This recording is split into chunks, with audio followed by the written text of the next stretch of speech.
What's going on? I would say that what's going on is, I think, and we can hear about this more, I think what's going on is there's been a calibration of strategy.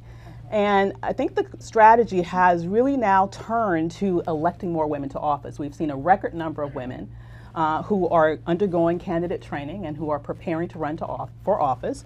And I think that's good, but I don't think that's enough. I think you need a yin and a yang. So you definitely need those people who are preparing to infiltrate the system, who are preparing to go in there and change laws when they are elected to do so. But I also think we still need those people in the streets to put the pressure on those who are currently in office to do the right thing and stop destroying this nation to the degree that they're doing right now.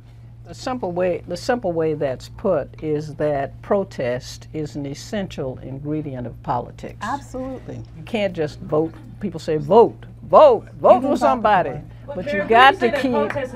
It's an essential. It's an essential ingredient, which we forget.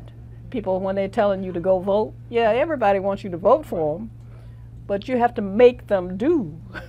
And we saw that with Dr. Do. King, Yes. with LBJ, Yes. when it came to the Voting Rights Act. Yes. We saw that, and that's proven. And when you say activism is a necessity, it's a necessity when you think about this democracy, we saw young people, Wesley. We saw young people take to the streets.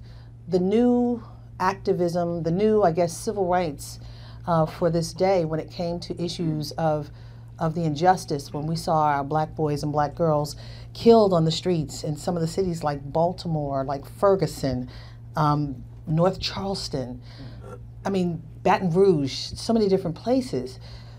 What's happening now? Because we're not seeing the activism that we saw just a few, I mean, it's only been 100+ days. We're not seeing that today. What's going on?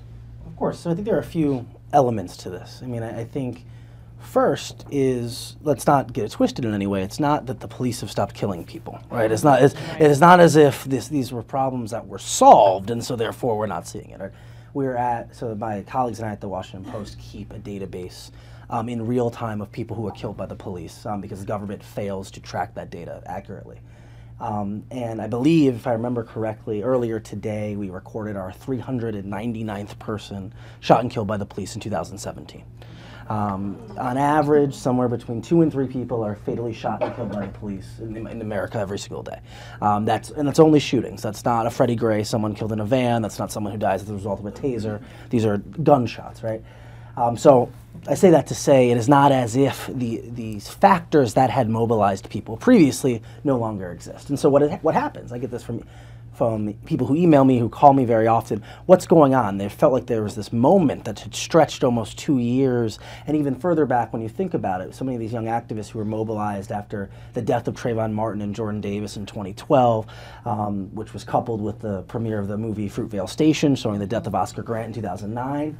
Was 2012, 2013, you have George Zimmerman is acquitted in that death. Michael Dunn, who kills Jordan Davis, initially gets a mistrial, eventually is convicted, and then 2014 you have the deaths of Eric Gardner and John Crawford and Michael Brown and Tamir Rice. And we saw thousands of people, tens of thousands of people in the streets across the country. We had this moment where this was all we could focus on. Now I think a few things have happened. The first is that there is still activism going on. There was activism going on, in fact, before those moments. There were people in communities, activists and organizations who had for decades, for generations, been working on these issues, and sometimes we hadn't been paid enough attention to the work they were doing. But it's unquestionably clear that the attention we were all collectively paying dissipated, and it had started to do that even prior to the election. In 2015, or last year in 2016, there hadn't been a name that had gone viral for the first half of the year. There hadn't been a hashtag, there hadn't been a shooting story. I remember actually working with colleagues preparing a piece about where'd it go? Where'd Black Lives Matter go? Why does no one care about this anymore? And then as we were going through the fact-checking of that story, I saw this name Alton Sterling start trending online. And so they've been shooting in Baton Rouge. And so we adjust the story a little bit. Well, except for this one guy, no one's paid any attention. And then the next day, Philando Castile's killed. And the day after that, there's the shooting of the Dallas officers, right? And so the reality is, even in this moment, it's very likely that there will be a day, there will be a video, there will be a moment this year where our eyes will be back on these issues.